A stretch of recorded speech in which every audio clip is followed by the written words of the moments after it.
स्वामी जगाची माऊली, स्वामी कृपेची साहुली, ऐसी निरंतर माया मी कुठे न पाहिली. श्री स्वामी समर्थ. सर्व मित्रमैत्रिणींचे आपल्या श्री दत्त अनुभूती परिवारामध्ये सहर्ष स्वागत आहे. स्वामींची कृपा तुमच्यावरती निरंतर राहूदे. आज आपण स्वामी भक्त श्री गोपाळ बुवा केळकर लिखित बखरीतील बखर क्रमांक 54 ऐकणार आहोत. पण त्यापूर्वी तुम्हाला एक विनंती करते की आपल्या श्री दत्त अनुभूती या चॅनलला सबस्क्राईब जरूर करा. शेअर, लाईक, कमेंट्स करायला विसरू नका. आणि तुमच्याकडे ही दैवी अनुभव असतील तर ते आपल्या 9137411207 या नंबरवर व्हॉट्सअप करा. आपण ते हजारो भक्तांपर्यंत पोहोचूया, भक्तीचा प्रसार करूया आणि आनंद पसरूया. श्री स्वामी समर्थ. बखर क्रमांक 54. चिमणीची गोष्ट. चोळप्पा धार्मिक किंवा भोळसर नव्हता. श्री स्वामी समर्थांचे अमानुष्य म्हणजे मानवी क्षमतेच्या पार गेलेले असंख्य असे दैवी चमत्कार पाहून त्याची स्वामींचरणी भक्ती बसली होती. एके दिवशी स्वामी महाराज फिरत फिरत गावाबाहेर रामाचे देवालय आहे तेथे गेले. देवालयाच्या जवळ लिंबाचे झाड आहे. त्याखाली महाराज बसले. बरोबर चोळप्पा होता. सकाळचे 7 वाजण्याच्या सुमारास झाडावर एक चिमणी चिव चिव करीत बसली होती. तिच्याकडे महाराजांनी पाहून आज्ञा केली, "अगं, आम्ही गावात जाऊन येईपर्यंत येथे राहा, येथून हलू नको." असे सांगून महाराज वाडी नावाचे एक कोसावर गाव आहे तेथे गेले. 12 वाजता महाराज वाडीहून लिंबाच्या झाडाखाली आले. चिमणी आज्ञेप्रमाणे तशीच बसली होती.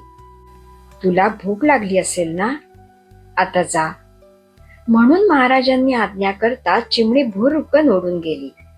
ही लीला पाहून चोळप्पा आश्चर्याने चकित झाला.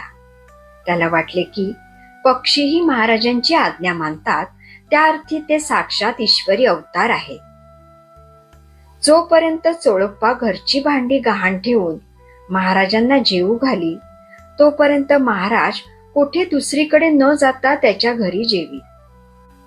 पुढे राजाची भक्ती बसून राजवाड्यातून नित्य महाराजांकरता व चोळप्पांच्या माणसांकरता शिदा येऊ लागला. तेव्हापासून महाराज चोळप्पांकडे क्वचित जेवत. रोज गावात फिरून भक्तांच्या घरी जेवी. पुढे गावगवानी फिरू लागले. प्रथम 2 महिने महाराजांनी चोळप्पाला खूप त्रास दिला. त्याची कसोटी पाहिली. पुढे एके दिवशी महाराज एका कोसावर बसापूर म्हणून गाव आहे तेथे गेले. चोळप्पाही बरोबर होता. महाराजांनी रागून सांगितले की आम्ही संन्यासी आहोत, आमच्या मागे लागू नकोस, घरी जाऊन प्रपंच कर. असे सांगून महाराज झपाटाने चालले. तो चोळप्पा त्यांचा पिछा सोडीना. महाराजांनी मागे वळून शिव्या दिल्या व जाण्यास सांगितले, पण तो जाईना. त्याने हात जोडून महाराजांची प्रार्थना केली की महाराज, मी घरदार सोडीन, बायकापोरी सोडीन, सर्वत्राचा त्याग करीन, पण श्रींचे चरण सोडणार नाही. त्याची दृढ भक्ती पाहून महाराज प्रसन्न झाले व आपल्या पायातील खडावा चोळप्पाच्या अंगावर महाराजांनी फेकल्या. त्याची पूजा करण्यास महाराजांनी आज्ञा केली. चोळप्पा भक्तीने पादुकांची पूजा करू लागला. पुढे गावातील आजारी, संबंधी, व्याधीग्रस्त वगैरे लोकांना चोळप्पाच्या घरी पादुका आहेत, त्याच्या दर्शनाने व्याधी निरसन होते असे दृष्टांत होऊ लागले व खुद्द महाराजांची ही अगाध कीर्ती सर्वत्र पसरू लागली. येथे बखर क्रमांक 54 समाप्त होते. श्री स्वामी समर्थ.